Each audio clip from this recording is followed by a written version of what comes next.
The Child Care Center is down near the Education Building, to the right of the Education Building. It is what's called an auxiliary, and so it must be self-supporting, and when we get to do that, we will have to do it with grants in order to get that done. The lower left, there is a building that's got some speckled green and yellow and some solid yellow. It's mixed use there. It's primarily a parking garage with some, lower left, yeah, there you go, with some office space. And parking is also an auxiliary, must be self-supporting, and the way in which we would get that done is refinancing certificates of participation, and that is the dominoes. If we take out parking lots, we will need to add parking garages. So our library is not in yellow. It is in effect above the science building, but what it has is a major renovation for a library of the 21st century, and we are excited about that, but it is not funded at all yet. It is yet to be funded. Then we have a small expansion of our Pedroso Center. So if you saw piles of dirt if you walked in from the northeast side, that and 3 new roofs on some of the new buildings all of those are being accomplished mostly through state funds, some reserve, and not on the map would be science lab renovations, and those have come primarily from grants and operating funds. Now, with regard to residence halls at Northeastern will be financed through a nonprofit foundation who will engage a private partner to design, build, and manage residence halls with revenues beyond the break-even point returning to the university. And Vice President Ross is going to provide an overview of the project. The map identifies 2 locations. We have identified that for the possibility of housing about 10% of our student body. One of them is on the current 67 acres, and on that map, which is already out of date, it's at the bottom end on Foster Avenue, and will be instead located just south of the parking garage where the arrow is on the map. And the other one is on the Bryn Mawr block, the 3400 block.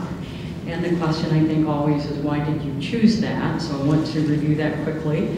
We made a very conscious decision not to try to acquire private residences. The block is close to our current 67 acres. We do need one large area, and we already own one property on that block. And that block is located, it's the closest block to the university that is also in an economic redevelopment zone. So the possibility of putting some retail shops on the ground floor in addition to the housing is what our hope would be. So there are 8 properties on that block. We own one. We have conversations with the 7 other owners as early as 2009, and we purchased the auto clinic in 2013. In January 2014, we made official contacts with the 6 remaining property owners, and we also held a community meeting to present the Decade of Dreams the first time. In the spring of 2014, we had appraisals done and made official offers on the properties. Later that summer, the university did file for eminent domain to acquire those properties. Eminent domain, as you all do know, is a legal process whereby public institutions can acquire land for public use while paying fair market price as determined by official appraisals. The land is needed for Northeastern to develop residence halls to attract residential students and also to make the area more vibrant and safe to attract both commuter and residential students. Our plans are coming into focus. The decision to do the first hall on the current 67 acres has been made, and the location has been changed as Mike had put on the map. And that came from the recommendations of American Campus Community. They provided 4 or 5 possibilities. The original Foster location was one of our own staff a long time ago now. So. Also in spring of 2014, we formed the Northeastern Neighborhood Network, and that has representatives from neighborhood organizations to stay connected. And we are aware of concerns around traffic and parking, noise, and population density. We would ask that everyone recognize that Northeastern Illinois University has been in this location for over 50 years and has served as an educational, economic, and cultural anchor in the Chicago metropolitan area since 1867. We will continue to support our neighborhood with green space and arts and culture and access to the Visit complex, daycare, community service projects, and university police patrolling the surrounding neighborhood beyond our very safe campus. And finally, Northeastern Illinois University is a member of the American Association of State Colleges and Universities, ASCU, the alphabet letters come together. And as is the tradition in our country and espoused by ASCU, state universities include in their mission the stewardship of place, the stewardship of our communities. And Northeastern takes seriously its role as a state university and as an anchor in its communities. We are arguably the largest economic engine in the neighboring area, and we do work to support the area and position our university for success in order to continue in that role. So that is a quick overview of projects in process and also projects that we don't quite know when they will come to fruition. And I'd like to turn it over to Vice President Frank Ross to discuss the student housing project. Thank you.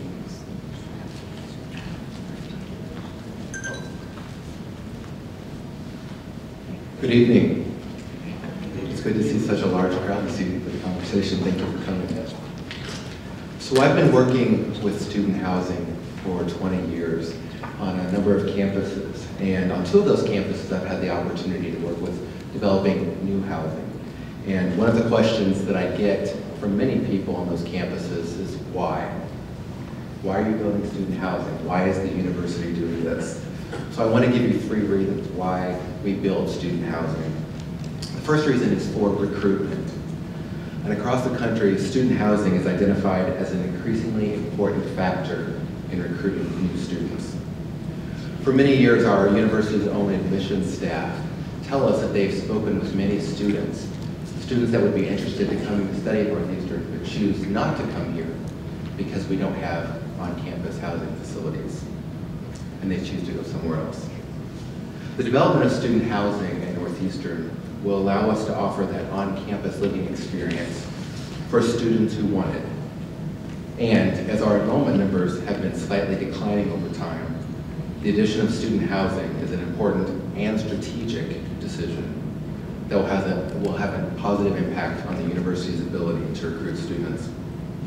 The second reason that universities often build student housing is to support student success. Living on campus in a student-focused housing can ease a student's adjustment to college, improve study habits, and enhance their general well-being. Student housing integrates learning with social development by providing students the opportunity to form a sense of community with the institution. Students who live on campus tend to participate more in campus activities, take advantage of campus academic resources, and are more involved in leadership experiences at the institution. And the third reason that colleges and universities build student housing is for retention. The research is very clear. From studies at universities and colleges across the country, it has been shown that students living on campus tend to earn better grades and have higher retention rates when compared to their peers that live off campus. So the development of student housing at Northeastern is an important and strategic decision that will positively impact our ability as a university to recruit students, help them be successful, which will result in greater student retention. The university has taken a measured approach to the development of our student housing project. And as you have already heard from President Haas, the development of student housing at Northeastern was established as a priority in our university's strategic planning process. From there, it was important that we ensure that there was adequate demand for on-campus housing from our own students. The university worked with an external research firm who conducted a student housing feasibility study. This student housing feasibility study provided a complete analysis of the rental market for Northeastern students and also included a comprehensive survey of current Northeastern students as well as individuals that applied for admission to the university but did not matriculate. Based on the analysis of the market area and survey responses from Northeastern students and an analysis of similar university campuses across the nation, the external research firm determined that there was very strong support for the development of student housing at Northeastern. As Dr. Haas has already discussed, Northeastern made the decision to enter into a public-private partnership for the development of our student housing. After a competitive process, American Campus Communities, or ACC, was selected as our partner for the design, development, and management of our student housing. ACC has established itself as the nation's largest developer, owner, and manager of high-quality student housing communities. They have successfully developed nearly 100 student housing communities, totaling more than 62,000 beds on colleges and universities across the country. In addition to their work developing student housing at other Illinois universities, including Illinois State and Northern, they have great experience developing first-time campus housing for diverse students at other urban colleges and universities across the country, similar to Northeastern. ACC and Northeastern are making great progress in the design and development of phase 1 of our student housing project. Our residence hall will be 6 stories tall and will include 440 beds. Students will be able to choose between single or double occupancy units, all of which will include bathrooms, a living space, and a kitchen. Our residence halls will include many amenities for students, including laundry facilities on every floor, lounges, a game room, a fitness center, and private study rooms on every floor. We are very excited that the construction of phase 1 will begin this summer, and our residence hall will open for students in August of 2016. Thank you.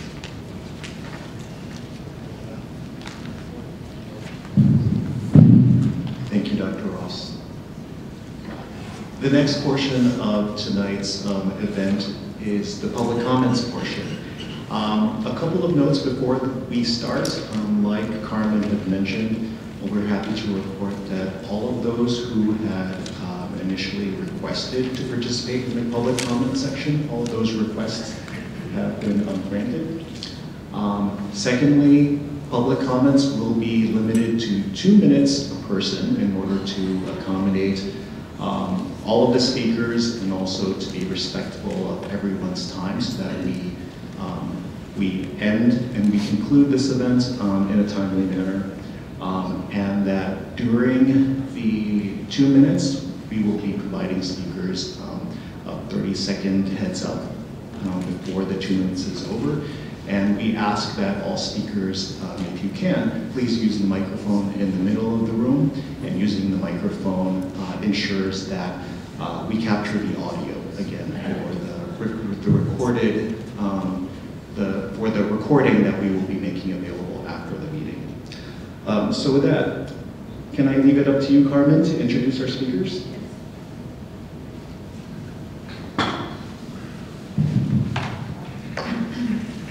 First speaker that we have this evening is Garrick Vile. Did I say it correctly? Yeah. Okay. And Garrick's a property owner.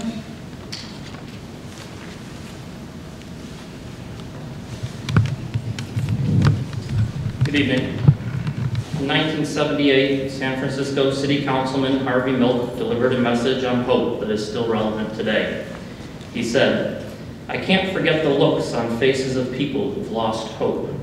Be they gay, be they seniors, be they blacks looking for an almost impossible job, be they Latinos trying to explain their problems and aspirations in a tongue that's foreign to them.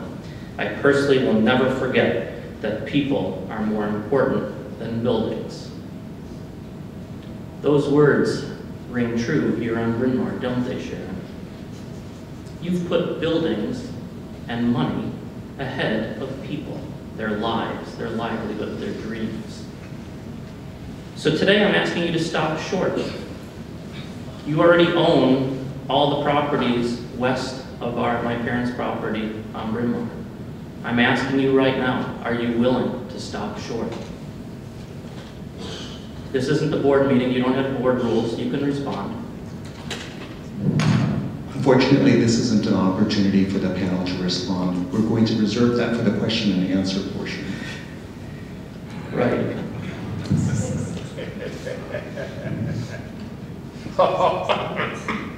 I'm sorry that those rules were not made known before we started. The dark cloud of eminent domain hangs over this whole community, not just the 3400 block of Bryn Mawr.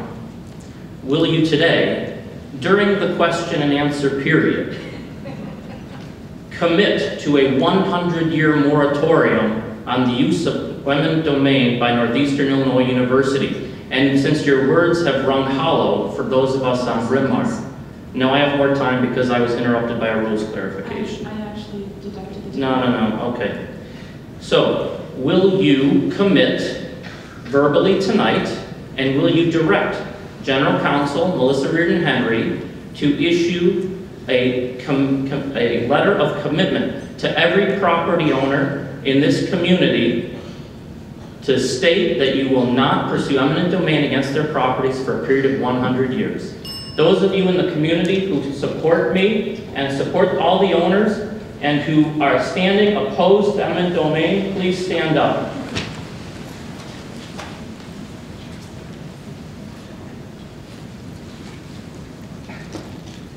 Now, I'm not going to count, but I think we have about 80 or 85% of your audience here standing opposed to your actions on Bryn Mawr. These people, not just me, want a commitment from you. No eminent domain. No eminent domain! No eminent domain. No eminent domain. No eminent domain! No eminent domain! No! The next speaker is on the list is Bryant Jackson Green.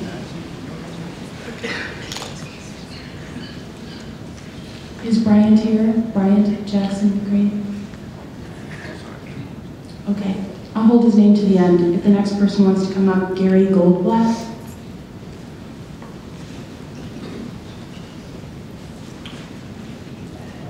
Good evening.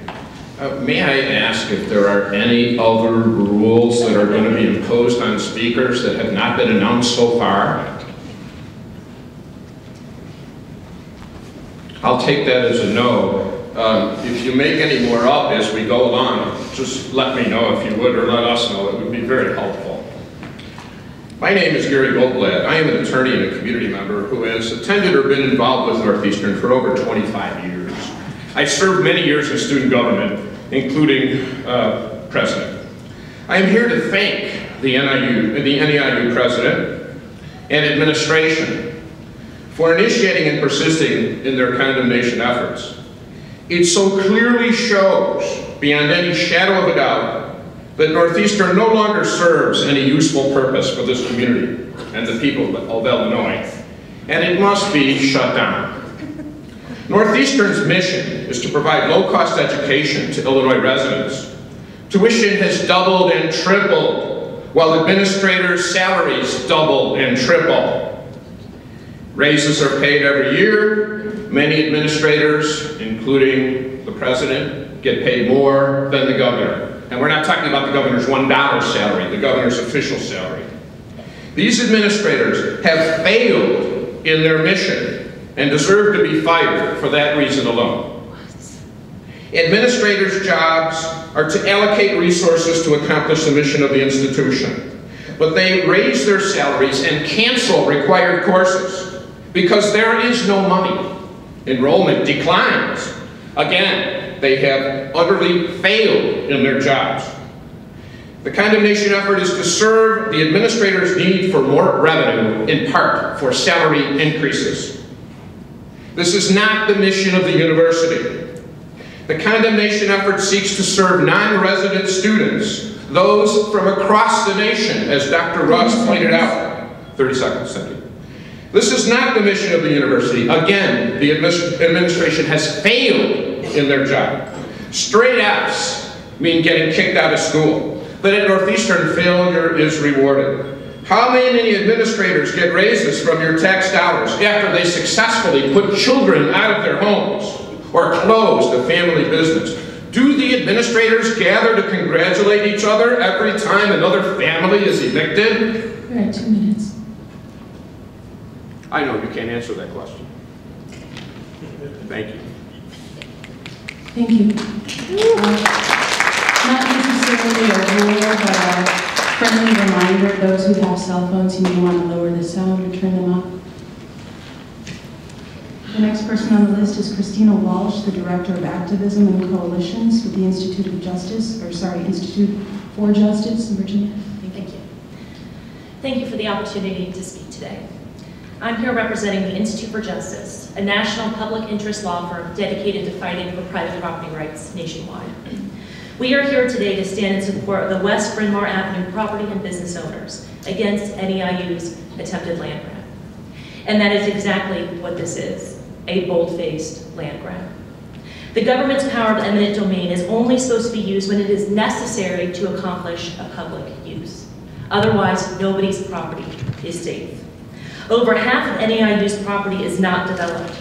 The current land holdings can accommodate this expansion. The school is sending a message loud and clear to the surrounding community that it is not a good neighbor.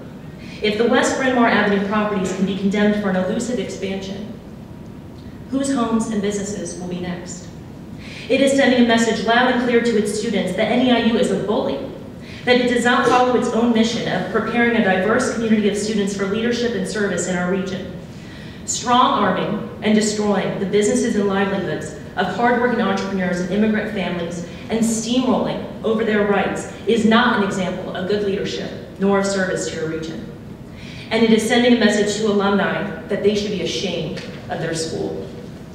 These condemnations will not only hurt this community, it will cripple at least 16 families and destroy NEIU's reputation among its students, faculty, and alumni. We stand in solidarity with the property and business owners, neighbors, students, faculty, and a broad-based coalition of organizations, including the Illinois Policy Institute, the National Federation of Independent Business, and the North Chicago Chamber of Commerce, in opposition to these condemnations. We demand that the school abandon these efforts and focus on real alternatives that are beneficial to the university and the surrounding community. We are confident that NEIU can accomplish its goals without destroying the livelihoods of long-standing home and business owners. Thank you. Thank you.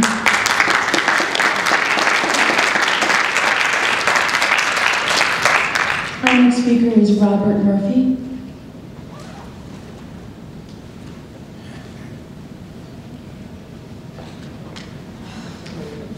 Thank you. Thank you to Hollywood North Park for helping set this up and for NEIU Neighbors Network for setting up this forum. I'm coming here today, my name is Robert Murphy, and I'm here tonight to speak in support of NEIU Neighbors.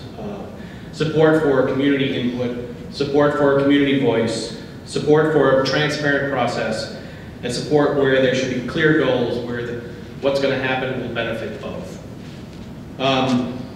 I believe that the goals here in whatever expansion that Northeastern needs to do to make itself a healthy institution should be to the greatest effect of the neighborhood with the least effect on dislocation of the neighbors. When I look around and see all the people that have shown up, what I see really is that as a community that wants to be engaged, a community that wants to be involved. And I think it's really a shame that Northeastern has really lost this opportunity to engage the neighborhood ahead of what's happening, and instead has a process now at the end where all that people can do is basically voice their frustration. It's already long too far gone for people to actually have a real input, and I think that's part of what the neighborhood is very frustrated with.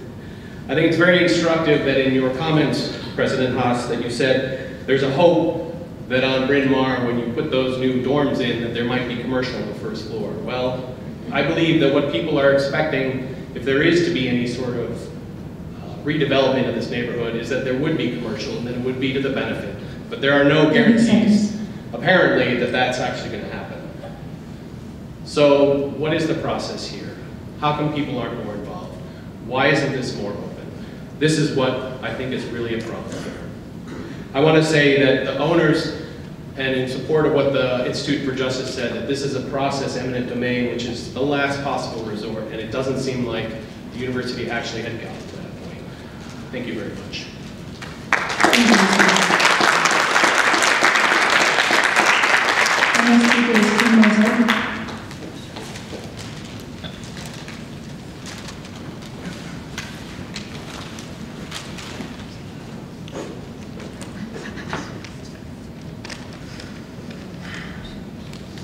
This was a great place. I wish I were here to tell you about all the wonderful things I've experienced here over the past 4 years. This is the community where I grew up, went to school, played outside till the street lights came on. Here at NEIU is where I learned how to skateboard, play tennis, enjoyed great events. But I only have 2 minutes, so I have to focus on something ugly. This community helped shape my dreams and aspirations. It provided the foundation for me to raise my family with a sense of security for the future. That has been shattered, and a community is forever changed due to your casual use of power, the power to exercise eminent domain. In the years since the last community meeting, residents, faculty, and students have appealed to the trustees on countless occasions to drop the lawsuit. Students and faculty don't support eminent domain, the community doesn't support it. Yet the university continues with the lawsuit. The university maintains they don't have space for dorms, yet you announce plans change and the first dorm now will be on campus. There's also been talk that even a third one could be built and you wouldn't require additional land for that. So was it necessary to seize private citizens' property? FOIA requests have been filed, including conceptual designs and project schedules. They've all been denied. Where is the transparency? How is a community to feel confidence and trust when the university is not willing to share any plans? Eminent domain is legal, but in this case, it is not right. Many things have been legal at one time or another. Slavery, segregation, discrimination, prohibiting women from voting, to name a few. These practices were wrong and immoral, but not illegal. We cannot always look to the law to uphold morality. Society upholds morality. The wording of laws, public use, private development, creates loopholes. Morality does not have loopholes. Laws have to be established. Morality only has to be recognized. I ask that the trustees of Northeastern recognize morality. 2 minutes. I will conclude. Recognize that using the law to seize property for dorms is not right. Recognize the pleas of faculty, students, and community. Instead of destroying community, build it and let this be a great place again. Thank you. Thank you.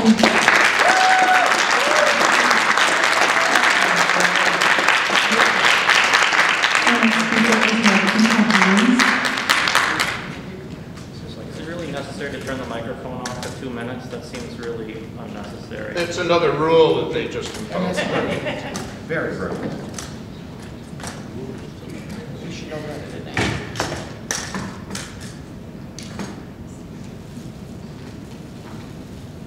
Ms. Hines, can you hold a moment?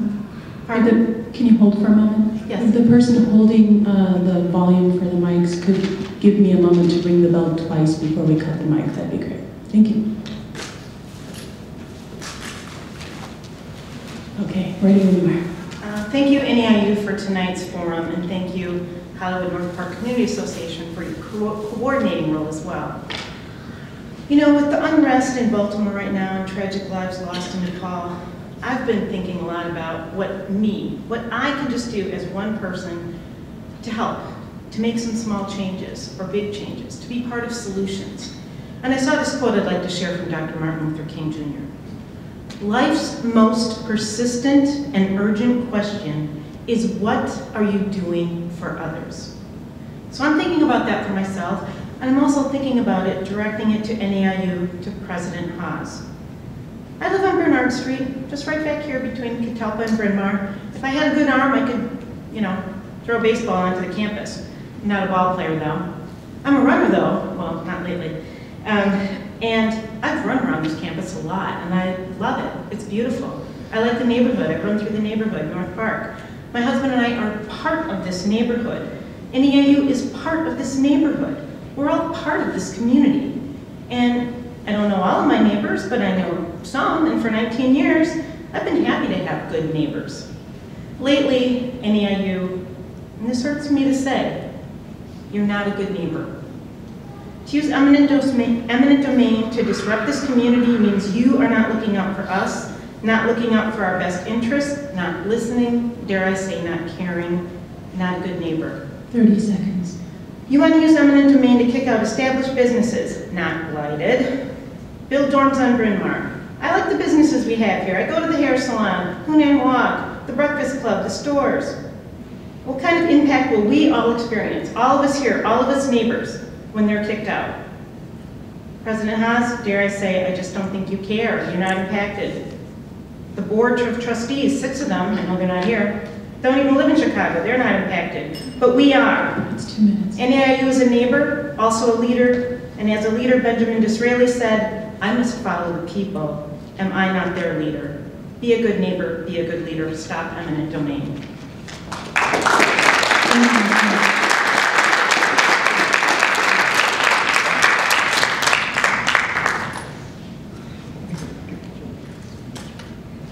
Our next speaker is Greg Bedell.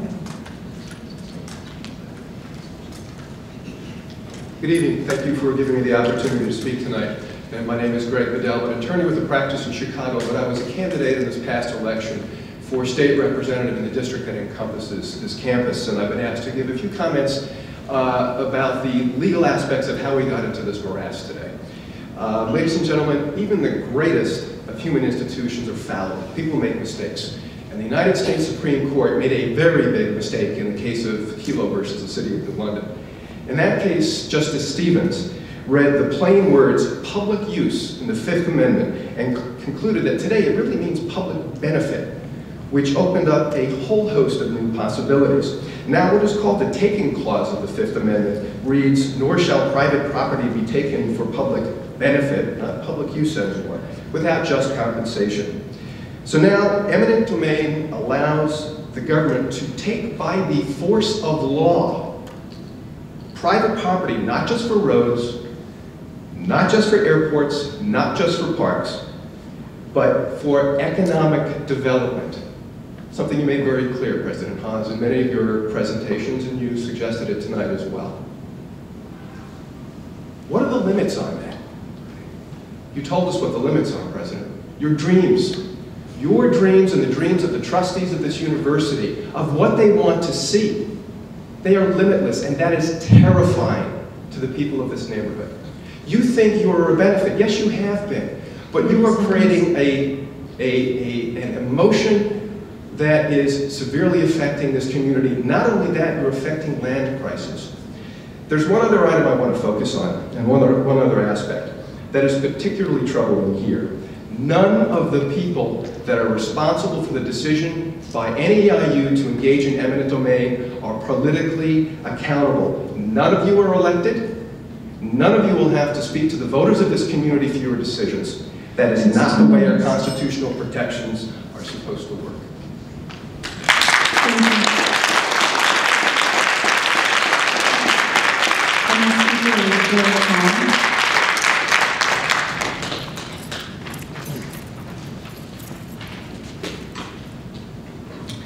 Thank you.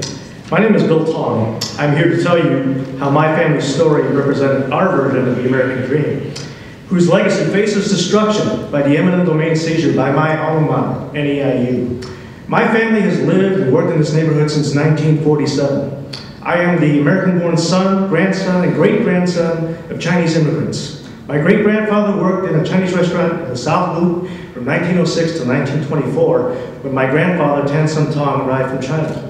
At that time in history, there was a law called the Chinese Exclusion Act, which legally prevented them from ever becoming citizens.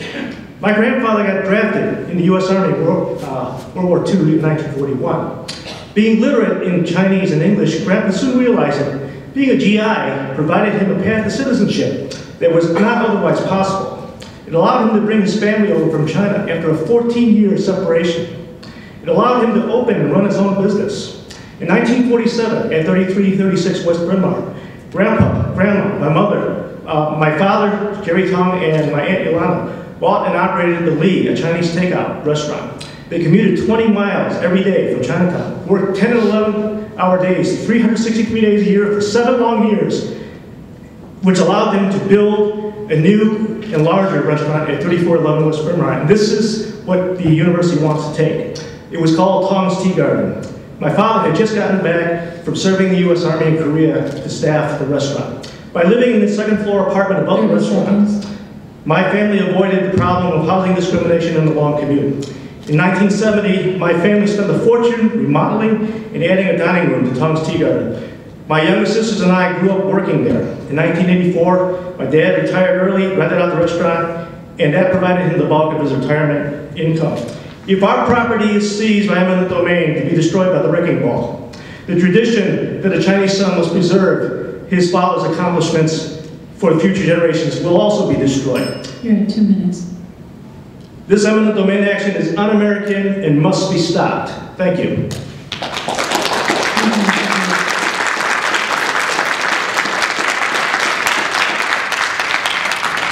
The next speaker is Vicki Pierre.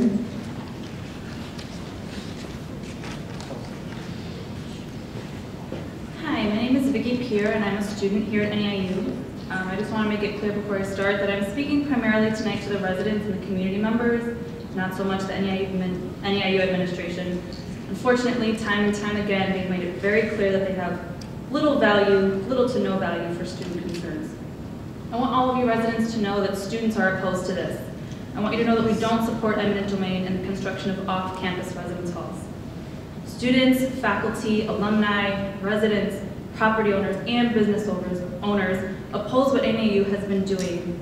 And yet a few top administrators expect us to sit back while they destroy our communities, they cancel our classes, they raise our tuition, they spend our tuition, and they act with zero regard for our concerns. Last fall, hundreds and hundreds of NEIU students signed letters saying that they oppose eminent domain because it's a misuse of our tuition dollars and it goes against the university's mission and vision. NEIU has released the plans for the first residence hall. Why can't we build the second residence hall along Foster? Ms. Haas, earlier today you said that we need a large area. That's a large area. We have a baseball field. We don't have a baseball team. We have a tennis court. We don't have a tennis team. You say that we want the property owners, you say that you want a green space. I'm pretty sure that all of the property owners don't care about a green space. They want their homes, their businesses, their lifelong legacies. I'm graduating next week, summa cum laude, and as much as I have loved every single class that I've taken here at NEIU, I'm embarrassed of the direction that the NEIU administrators are taking. NEIU thrives at being a special type of school that serves and prioritizes a very particular type of student, a non-traditional student just like me. NEIU students want NEIU administrators to stop pursuing eminent domain. Focus on us, not some imaginary future students. Thank you. Thank you.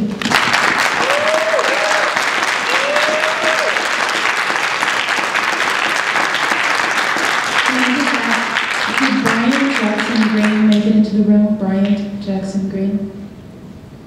Okay, that completes the speakers for this evening. Thank you so much. The next portion of tonight's event is question and answers. I want to thank all of those here tonight who have pre-submitted questions. We have quite a long list, and we want to get through all of them before 8:30 makes its way here, so we'll just get started. Carmen and I will take turns asking these questions of tonight's panelists, and the first question, again, that was pre-submitted, has to do with expansion plans. And the question is, in your opinion, through the process of this expansion project, has Northeastern done its due diligence in notifying the community and soliciting community feedback? If so, what were the steps that were adequate? And if not, where was the shortfall?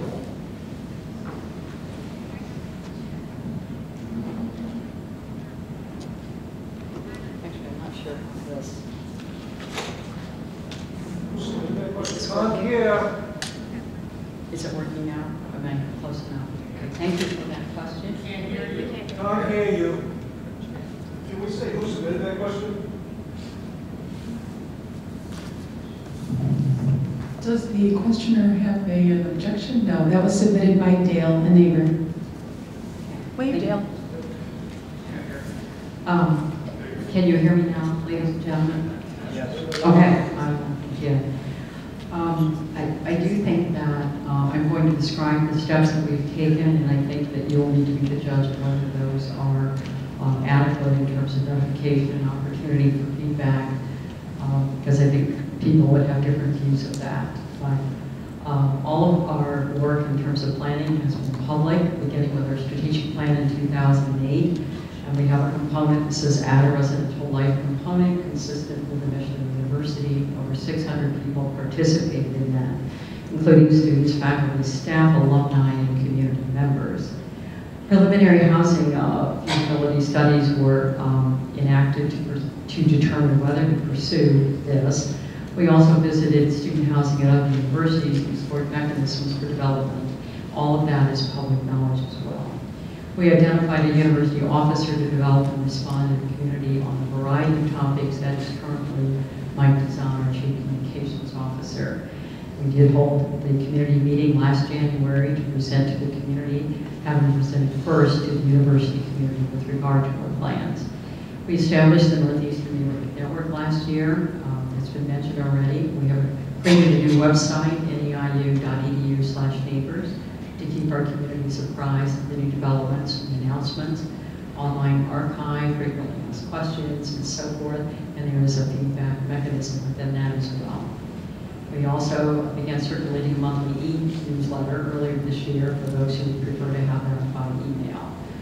University sends a representative to attend the bi-monthly meetings of the Hollywood North Park Community Association and other community organizations to answer questions, provide information as necessary. And community input has resulted in reducing the anticipated number of students in the rest hall that is designed for Bryn Mawr, or is slated for, it's not been designed, and increasing the numbers for the other residence hall. We have also indicated we will be doing a traffic and parking study. We have solicited input on what the questions would be from our neighbors. And that is what we have been doing up to this moment, including the gathering tonight that was suggested by the Northeastern Neighborhood Network.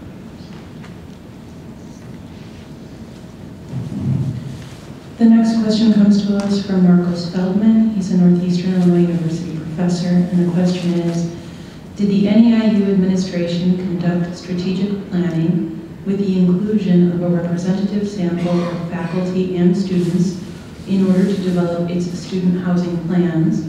If so, when did the meetings take place, and where are the records of the meetings?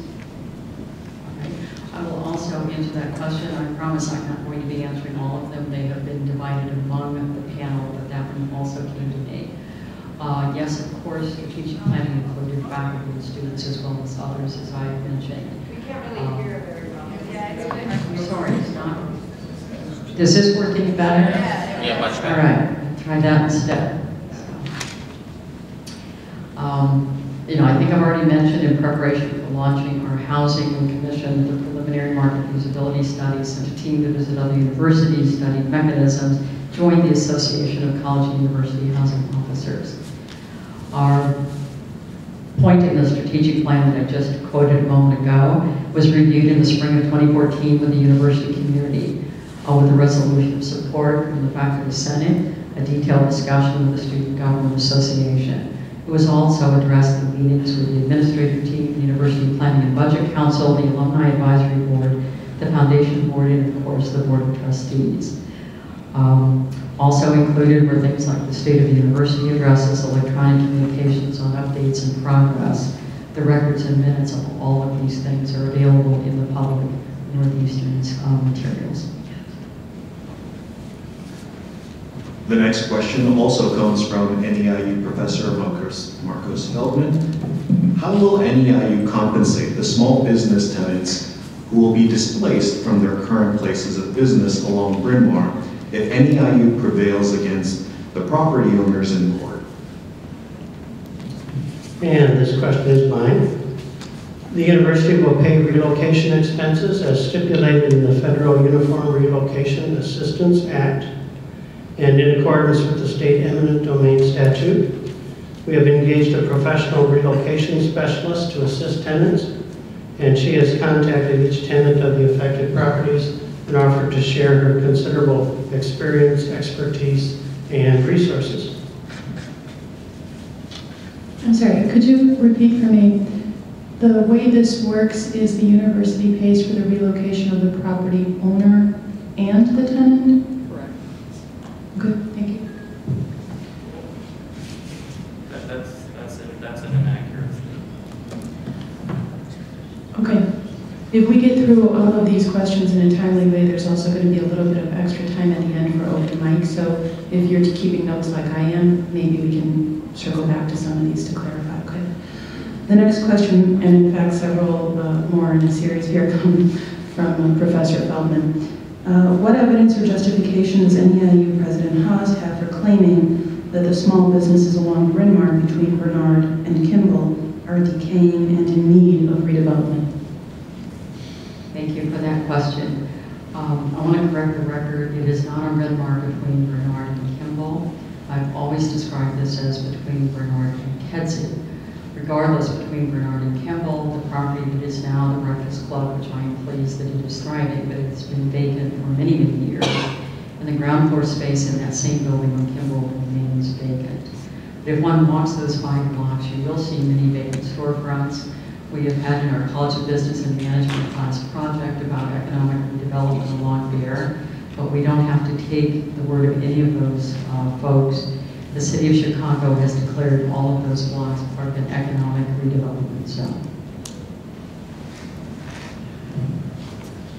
The next question, Professor Feldman asks, why is it not considered a conflict of interest that NEIU President Haas receives a taxpayer-funded housing allowance for the home she owns 4 blocks away from the area that she will be using eminent domain to seize and redevelop, which will ultimately help boost her own property's value?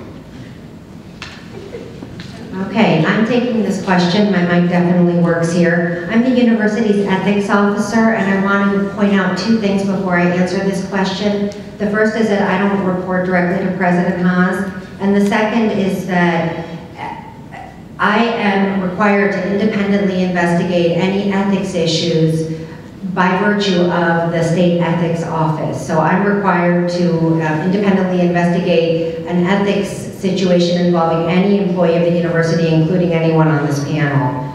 Okay, the short answer for Dr. Feldman is that there is no conflict of interest here, and let me walk through why that is. The first is it's a pretty common practice for university presidents, not just in Illinois, but throughout the United States, to get a housing allowance. And President Haas' housing allowance is in the normal range. The more complicated question is the property value question, so let me take a little more time to explain that analysis. The law that we're working with, the ethics law we're working under, is the State Official and Employees Ethics Act. This is what covers conflicts of interest. So a conflict of interest basically occurs when there is a conflict between that interest of a state employee and the interest of the state. So what happens in this case is that the conflict has to be disclosed and adequately managed. So basically, if there's an ethics violation here, it turns on whether President Haas' personal interests have driven her decision-making in eminent domain. So in other words, has President Haas moved ahead with the eminent domain process in order to benefit her personally by potentially increasing the property value of her house in several years? The question is not, does she benefit indirectly? And even if this were the question, the benefit is frankly speculative at this point. So first, the first important point is that the president isn't acting on her own here. She's acting under the authority of the Board of Trustees, and the Board of Trustees has requested, passed, and supported these motions regarding housing on Bryn Mawr. So she hasn't moved ahead with this plan on her own. And the second is that there's no evidence that her decision is primarily motivated by the idea that her housing value might rise in a few years, which is remains to be seen. So the answer to Dr. Feldman's question, and I have reviewed it carefully and honestly, is that there is no conflict of interest. Thanks. Okay, the next question is categorized as dormitories, so we'll have several in this series. The first is from Jewel Klein, an area resident. With Northeastern Illinois University's enrollment, I just figured out why everything's blurry, hold on. With Northeastern Illinois University's enrollment having declined, why does the university want to build dormitories?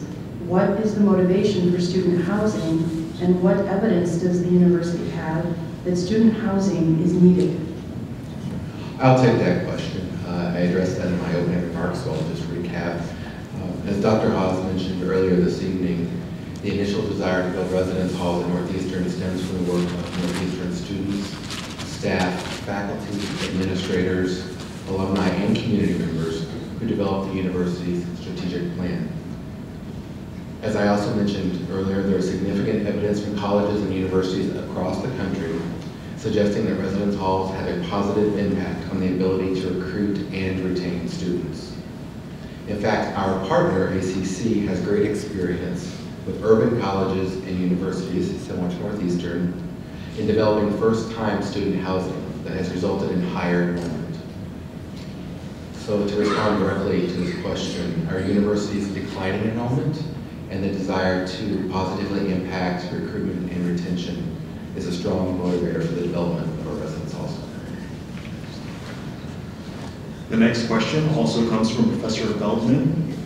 Why is NEIU seeking to recruit relatively wealthier students who can afford to live in student housing instead of investing more in retaining and recruiting our current, mostly non-traditional students? Okay, I'll respond to that one as well.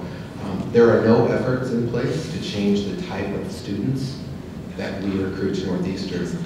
Our university maintains its strong commitment to excellence, access to opportunity, and diversity. That will not change.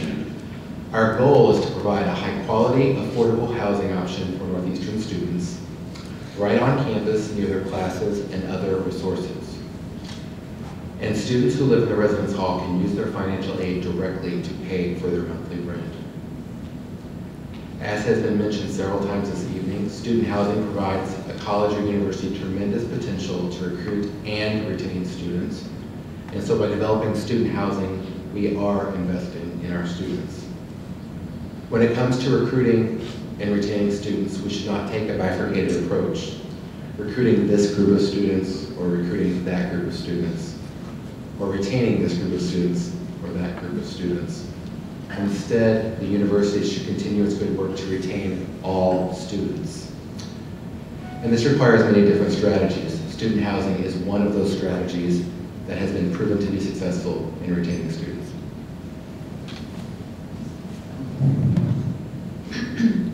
Okay, this one's a long one, so stay with me. Why did NEIU change their mind to now build their first dormitory on the existing campus prior to the dormitories at the contentious off-campus Bryn Mawr location? And why has this new on-campus location departed from the master plan and changed its location to a parking lot on the west edge of the campus, rather than on the on-campus location along Foster Avenue? Are the Foster Avenue dorms still in the plan? And if both on-campus dorm locations are now planned, resulting in more on-campus dorm rooms over the original plan, why does NEIU not spare our community and drop its expensive and extremely hostile eminent domain actions taken against our Bryn Mawr neighbors? The question is submitted by Brian Sweeney.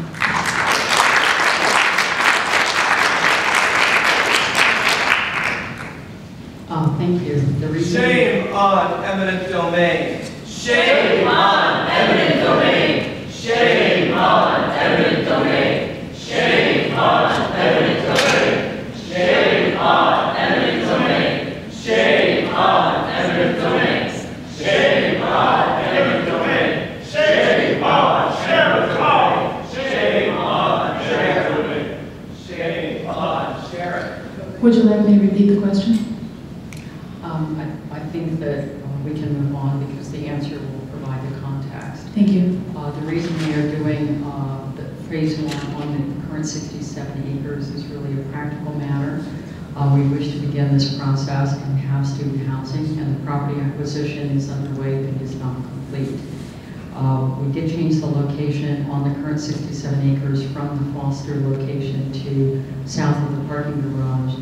In consultation with ACC, they presented several options, and that one was actually a better option than the Foster that we had chosen earlier with our own staff. We will not be doing Foster Avenue. I think people don't recognize, for example, that part of the green space is our academic programming for a physical education major. We must preserve certain amounts of playing fields and other things like that.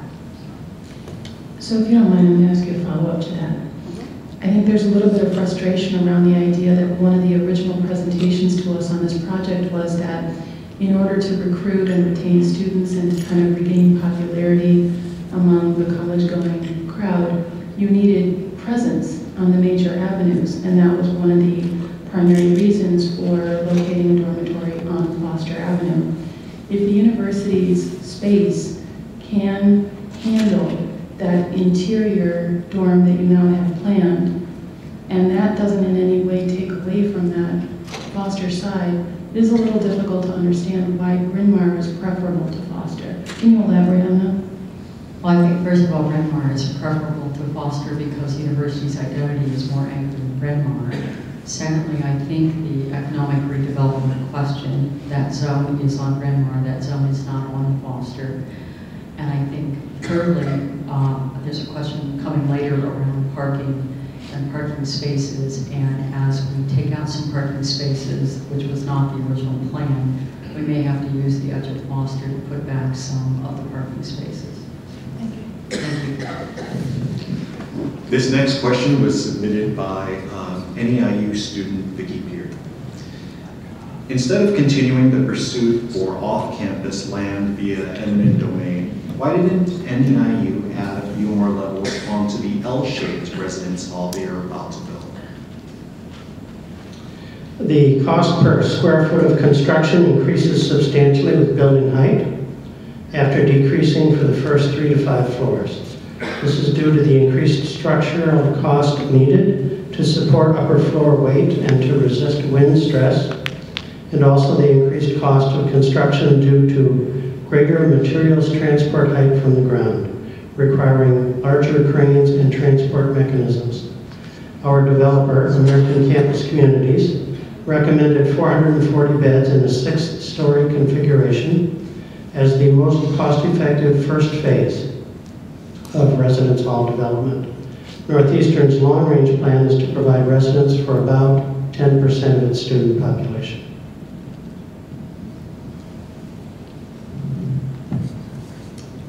This is a question from someone who identifies as Renyad.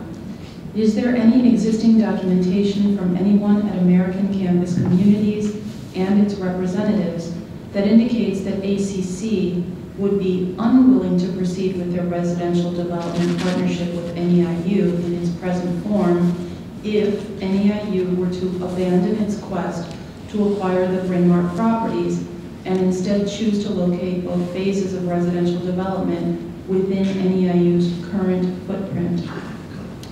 Thank you for that question. The short answer is no. The existing partnership that the university has with ACC is for the design, development, and management of phase 1 of student housing, which, as you know, will be located on the existing campus. To date, our efforts with ACC have been devoted to planning for the first phase of student housing only.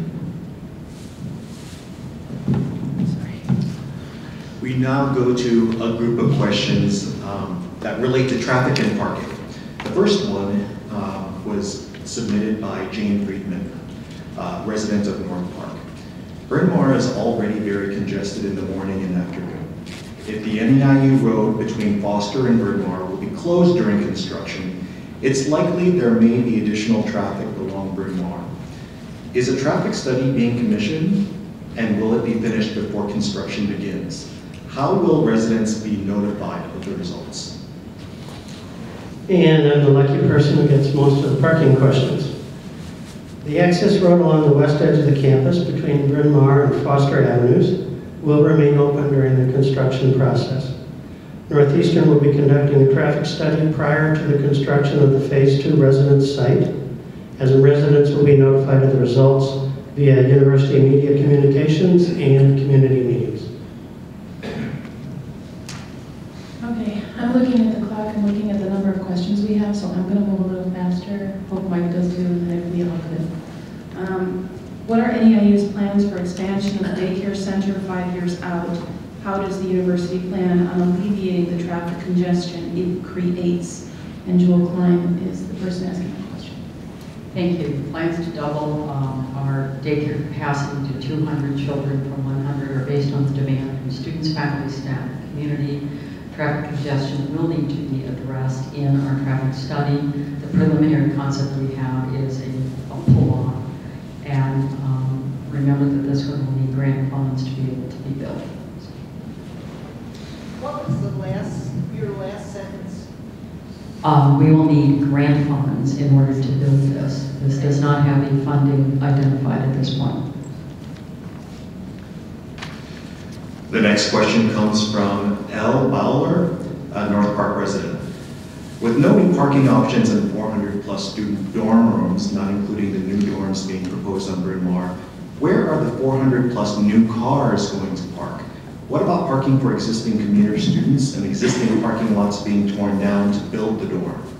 As a 25 plus year resident on St. Louis Avenue, I should not have to pay for permit parking to be able to park on the street in front of my house.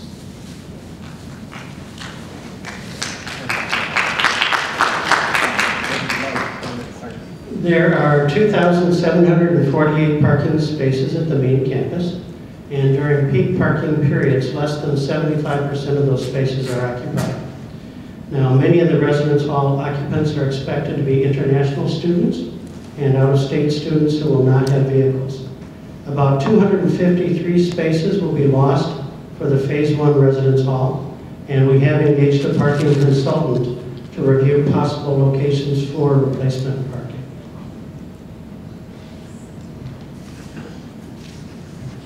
This question comes from Judy Simpson. There's much debate on whether or not the current parking lots and garage are well utilized, let alone full. Can you, with a diagram, tell us the capacity, current volumes, and current fees and costs for each parking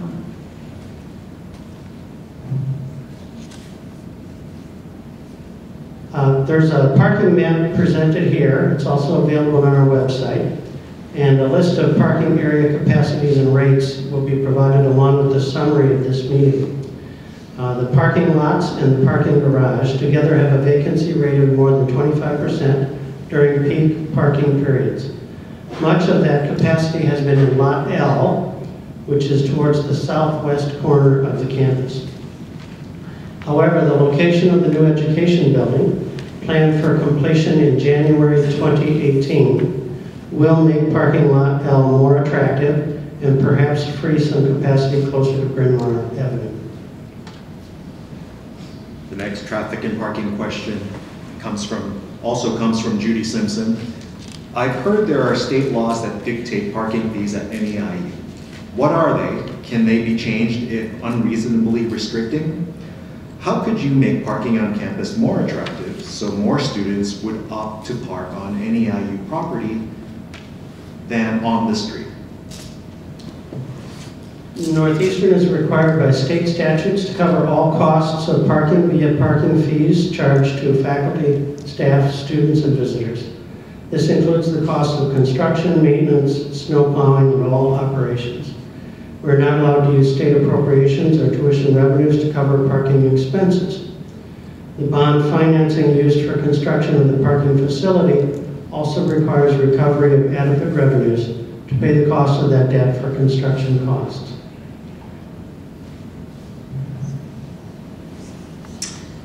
The next question is, I hear Northeastern Illinois University snowplows streets adjacent to campus, including St. Louis and Bryn Mawr, where there is free street parking and no resident permit parking. Will Northeastern commit to clear snow also along the west side of Central Park, where NEIU students and faculty also park? If Northeastern plowed at night, more cars could park during the day, alleviating some of the congestion issues.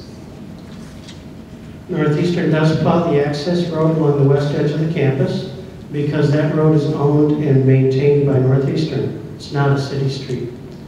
We do plow other streets. We do not plow other streets adjacent to the campus because those streets are owned by and maintained by the city of Chicago. Judy Simpson also submitted the next question. She says, first, I appreciate the NEIU security force.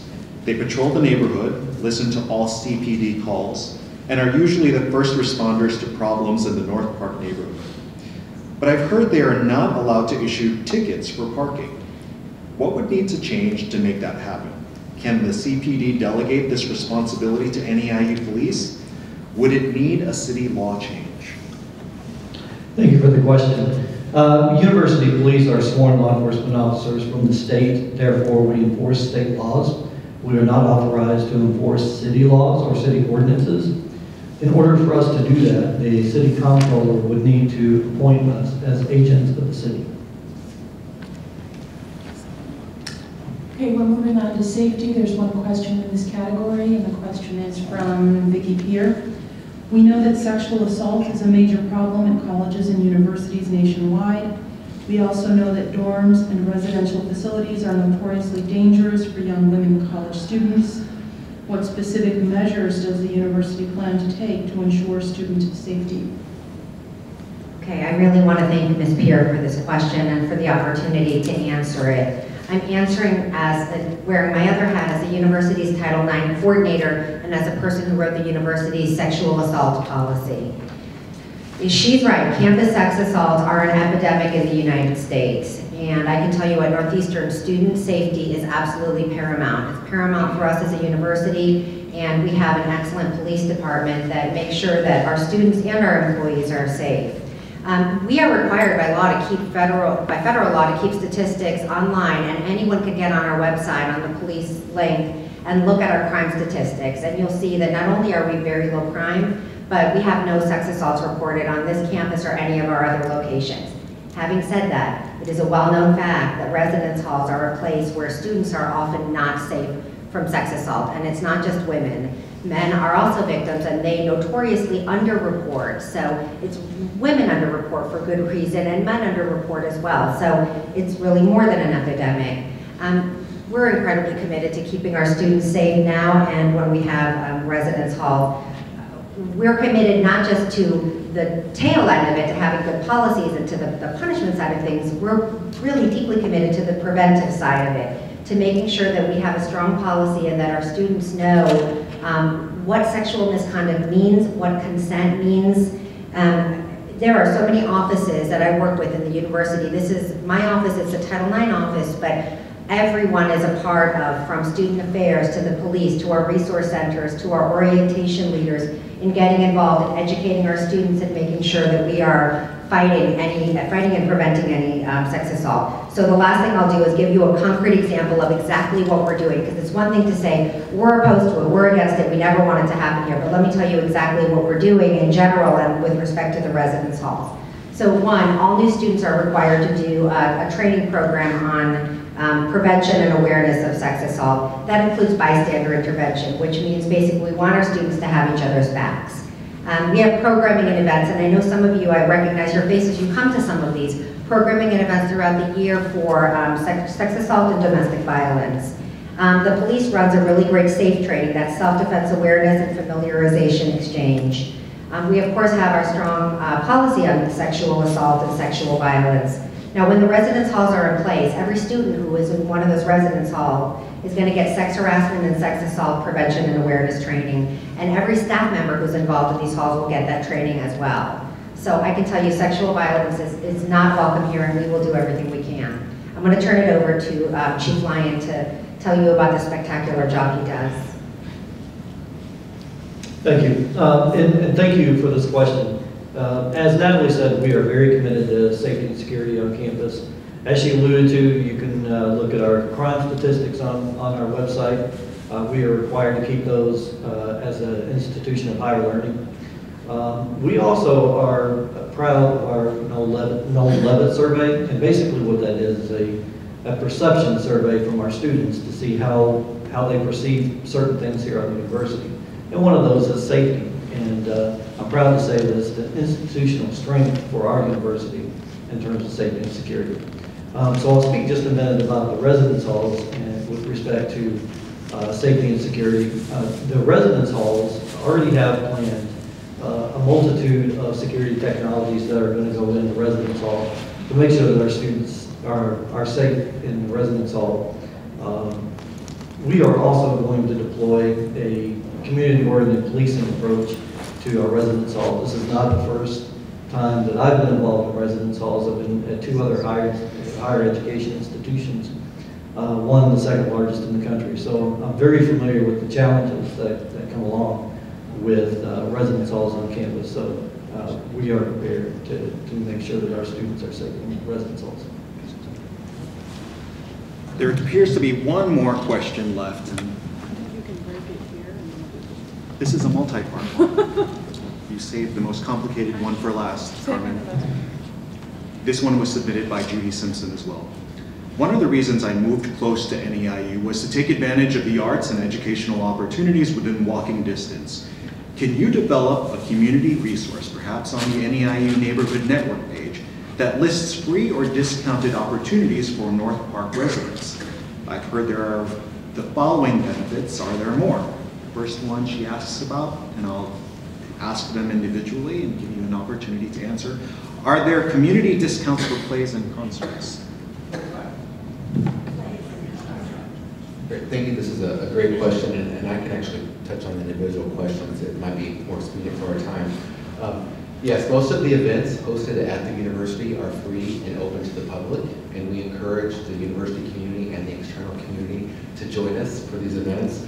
If you're interested in finding out more about our events, if you go to the university's homepage, NEIU.edu, on the news section of the website, you'll find a listing of all the activities on campus. The first specific question asks about community discounts for plays and concerts.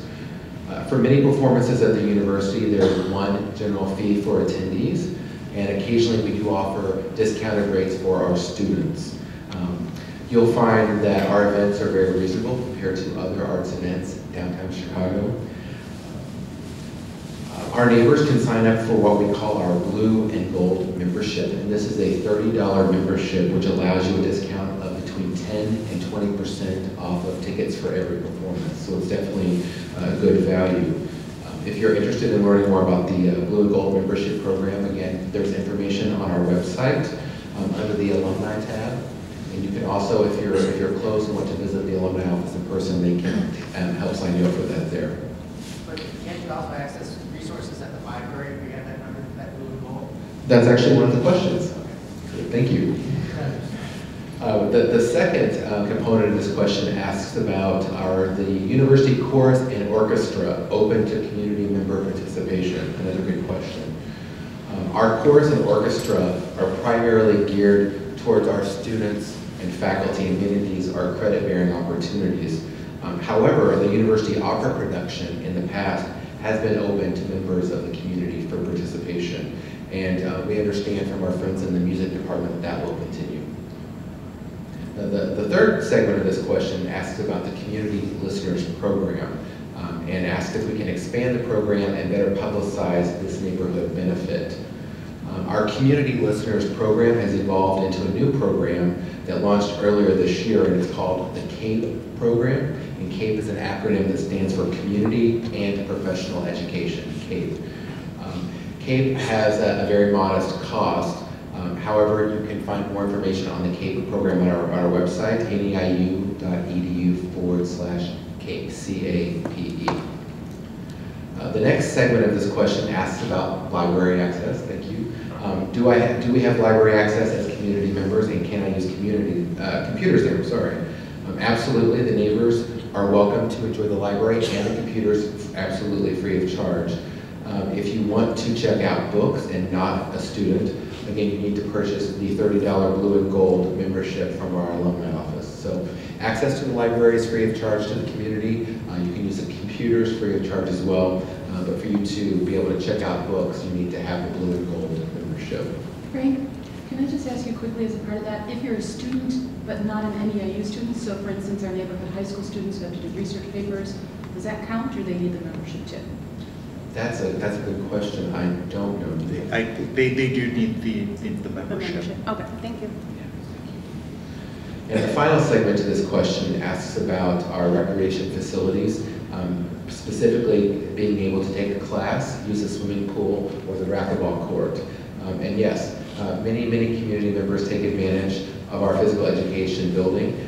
We do offer day passes if you want to come and just try it out once. That's $10 for the entire day. And we offer those at the front desk. If you're interested in extended memberships to be able to work out a couple times a week, you can talk to the folks at our front desk in the PE complex, and they can certainly set you up with that. I'd like to add that saying blue and gold membership does offer you a discount on the annual membership rate for the PE complex. I want to thank the panelists. I want to thank all of you, the speakers, Carmen, as well, for helping us stay on track. I asked a question. There are My question was, are you willing to issue a 100-year moratorium on no more eminent domain? You're wrapping up the session before my question. Excuse me, I'd like to, please help me make my point. I'd like to open this time to those who would like to ask questions. We have a little bit of time to accommodate some live questions that were not pre-submitted. And we ask those who would like to ask questions to please use the microphone for the purposes of those who would like to be part of this audio recording. So my question was previously asked, which is a 100-year moratorium. Will you be issuing a 100-year moratorium? We're totally willing to accommodate the question. Do you mind just standing in line behind Joel? As long as we all give each other a chance to talk, we'll be able to hear everyone. Joel, please proceed with your question. Because we have limited time, I'll ask everybody to keep it brief. Thank you. You said that the university plows its streets because, or its roads because it owns them. But you can't assist the neighbors because you don't own the streets? I shovel my next door neighbors' walk when they're out of town. I mean, how is that being neighborly? There's no law that would prohibit the university from helping out in the neighborhood. We hire a contractor to plow the drives on campus. And last winter, not this current winter because I don't have the tally for that, but in the winter of 2013, 2014, that cost us upwards of $200,000. We can't pay that contractor to start plowing city streets without considerable more expense. There are liability issues and so forth. I'm sorry that the city doesn't plow the streets as well as you would prefer. They don't plow the streets as well as I would prefer either. So, and I also snow blow my neighbor's property when they're gone for the weekend, so I know where you're coming from. Thank you. Thank you, Joel. Gary. Could you put the Decade of Dreams diagram back up on the screen, please? Thank you. So Dr. House, you talked about the preservation of playing fields. Your own diagram for the Foster Avenue location has a dormitory, a baseball field, a football field / soccer field, and tennis courts. We already heard you don't have a tennis team or a baseball team. So it just, when Carmen asked you the question about, neighbors are incredulous, your own diagram speaks to why we're incredulous. So number one, can you respond to that? And number two, can you respond to my prior question about, are you willing to issue a 100-year moratorium to all neighbors within a half-mile radius of this campus? Okay, let me regroup on the Foster properties. What I said is if we take out parking places for the newer location. Sorry, is this there? You've been cut off. Yeah, you're 2 minutes early. All right. Then we will likely have to replace some of those parking places, and that space may become part of that. So that was what I had said about that. With regard to a 100-year moratorium, it is not a realistic question or demand. How about a 50-year moratorium? I'm unable to meet it, and I'm unable to tie the university's hands into the future. My commitment is to house 10% of our student body, not more. It is to a single block on Bryn Mawr. I appreciate your respect that that is property that your father owns or your parents own. And I've made a commitment to providing some retail space in that. It sounded like I was backpedaling on that this evening. I am not. It is not designed and planned as of this point. And my commitment to my university is also in support of future students. And that is all that I'm able to do. So you cannot offer this community any assurances that your expansion with use of eminent domain is over at 3400 West Bryn Mawr? I've already said that that is true. I will not be doing a moratorium or legal contract. Will you put it in writing, a letter to every neighbor within a half-mile radius that we will not use eminent domain against their property? Here's why I'm asking the question. Here's why I'm asking the question. Anybody who wants to sell a home within a half mile of this university people shopping for homes in this area know about your use of eminent domain, and it has scared the hell out of potential home buyers in this area. So if I were someone who owned a home in this area, and I had a letter from the university that guaranteed that there was no additional use of eminent domain for a set period of time, I'd sure as heck feel a lot better than having it all based on speculation where buyers are running scared.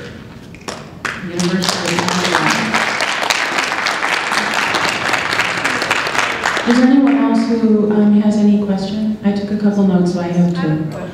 Could you, do you think you could make your way to the mic? That'd be great. Take your time.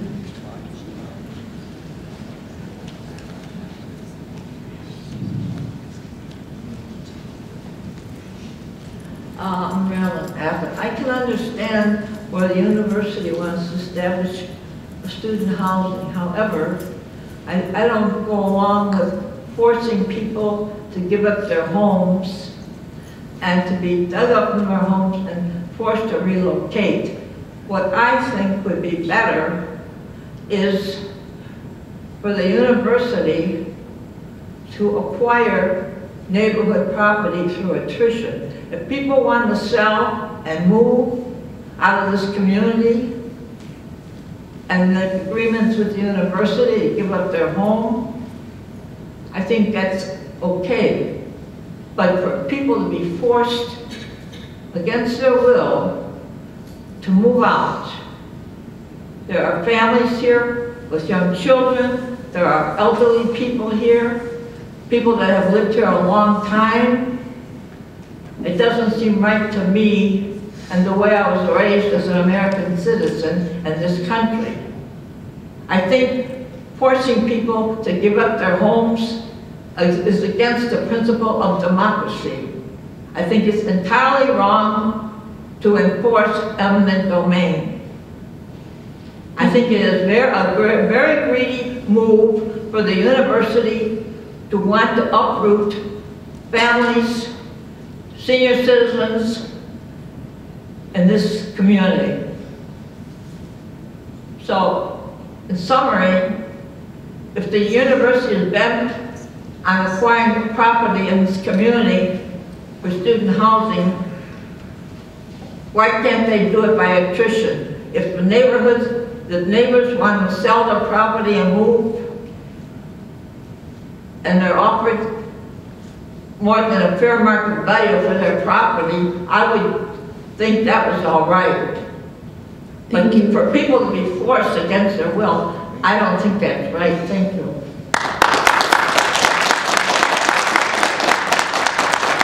Dr. Haas, could you answer briefly whether or not the university reviewed the possibility of securing whatever land it needed without the use of eminent domain and without going after properties that were not for sale?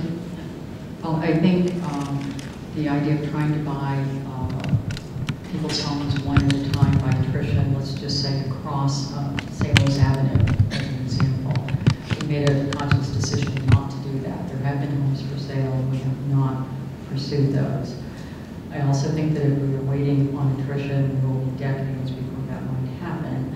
But putting all those things aside, we have selected an economic redevelopment zone for our location. Thank you. I'm gonna cheat here and just ask one question, even though we're over time, and I think it might be correct. I think one of the answers to one of the questions along the way was that there's the expectation that primarily the students who will be using student housing are expected to be foreign nationals and out-of-state students, and that was an answer to, what are you going to do with all the extra cars? And the answer was, well, most of the students come in won't have cars. My question is, at some point earlier in the conversation, you said you'd conducted studies of students who had applied to Northeastern and not attended, and I guess other students. And I'm wondering, were the students that you surveyed foreign students and out-of-state students? Actually, I'd love to answer that because I think VP Ross and his enthusiasm focused on the out-of-state and the international, and we are delighted to have them as part of our global university. But the focus for the feasibility study was current students at Northeastern. And so that includes all of our non-traditional students and includes our commuting students who commute a very long distance and so forth. So the survey was much more Northeastern students. Thank you. Dale, you're going to be our last question. Make it a quick one. Okay. I got in on this in the middle. I started seeing signs in the yards. I thought, what's going on? And I realized that there was points of view at extremes in the conversation, very strong opinions about what was going on. So my question is, knowing what's happened and where we are now, if we could do this all over again, if you could do it all over again, is there anything that you think should have been done differently? You know, I don't think there is a simple answer to that because our informal conversations with property owners much earlier were informal and reasonably positive. It is not appropriate to quote those conversations at this point. And I'm not trying to represent that all of the property owners were interested in selling the property. But once it became kind of an angry event, we actually didn't go to eminent domain until that occurred first. It wasn't the other way around. So I guess if we were starting again, we would hope somehow that the informal would translate to the project we were hoping to embark on without going down the domain. Here's the truth. My family asked for a meeting with President Haas. We were granted it. She didn't show up. In her place was the General Counsel for Northeastern, their outside counsel, and their communications director. You're a disgrace. That is all the time that we have this evening. I want to thank everyone for coming. I want to thank all of those of you who participated as speakers and also submitted questions. Like I said earlier today, we will be providing a recap for the benefit of those who were unable to attend. You can expect to see those sometime next week. Thank you. Good night.